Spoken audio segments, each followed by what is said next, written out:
Hello, this is Donna, and I'm here with a special episode of Story Nori that Candlewick Press has kindly sponsored. It's a review of a gorgeous and sensitive picture book called Mindy and the Goose No One Else Could See by Sam McBratney. This is how the book begins. Once there was a girl called Mindy who was afraid of something that no one else could see.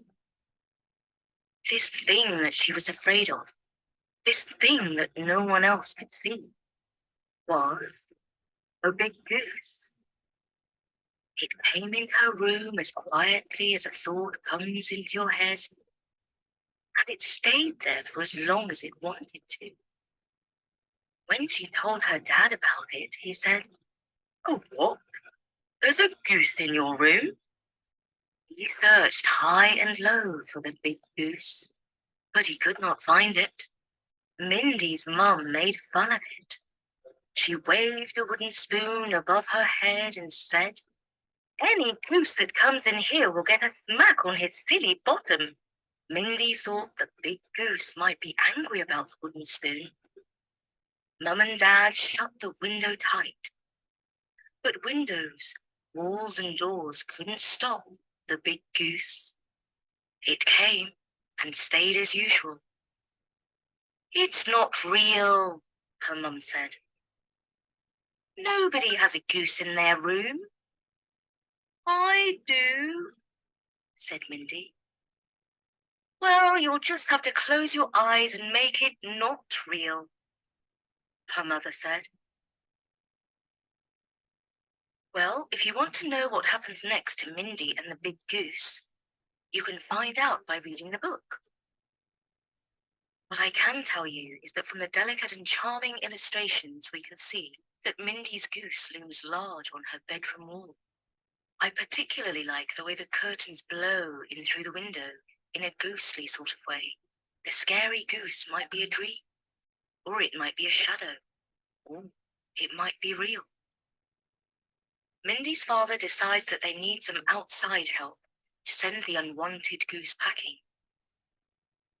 He sets out with Mindy on a long country walk to visit an old farmer called Austin, who lives high up on Shelling Hill. While they're in Austin's farmhouse, a young goat strolls into the kitchen, and Mindy asks its name. "Oh, I have so many goats that I have run out of names," Austin says. "I would call her Blackie and Whitey," Mindy says. "Perfect," he responds. Mindy soon befriends Blackie and Whitey. As you might guess, the goat plays a big role in helping Mindy overcome her goosey fears. And in a nice twist at the end, Austin receives an unexpected reward for his wisdom and generosity. Mindy and the Goose is a sensitive and charming book for young children. There's a little more text than usual for a picture book, which makes the 40 pages ideal for reading aloud. The illustrations by Linda Olafsdottir from Iceland make the book even more lovable. Sadly, the Irish author, Sam McBratney, passed away last year before Mindy and the Goose was published. He wrote over 50 books in his long career and is perhaps best known for Guess How Much I Love You, which has been published all over the world. I'm delighted to recommend such a lovely book, and I hope that you have enjoyed this review. I have some good news for our long-suffering listeners.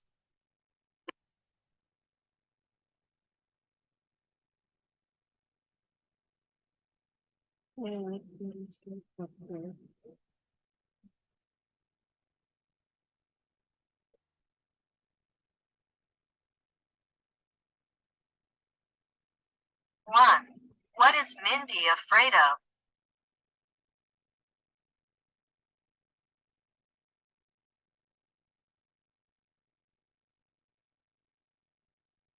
Two, what is the name of one of Mindy's goats?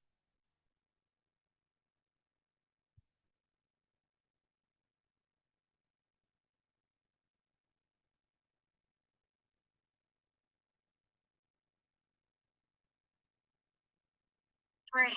Where does an old farmer named Austin live?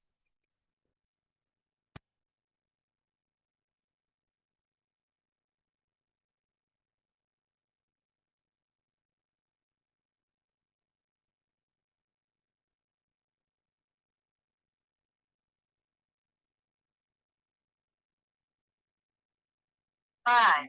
Why did Austin get an unexpected gift?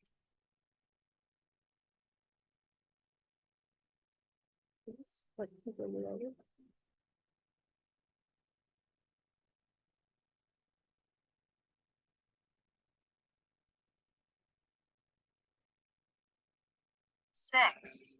She blah blah blah wooden spoon above her head.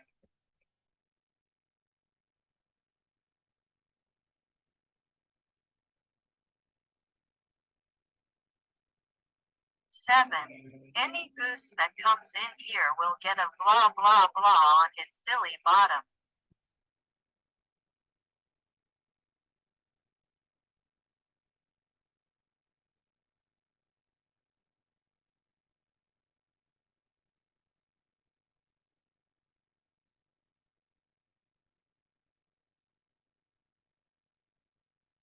9. A young goat blah blah blah into the kitchen, and Mindy asks its name.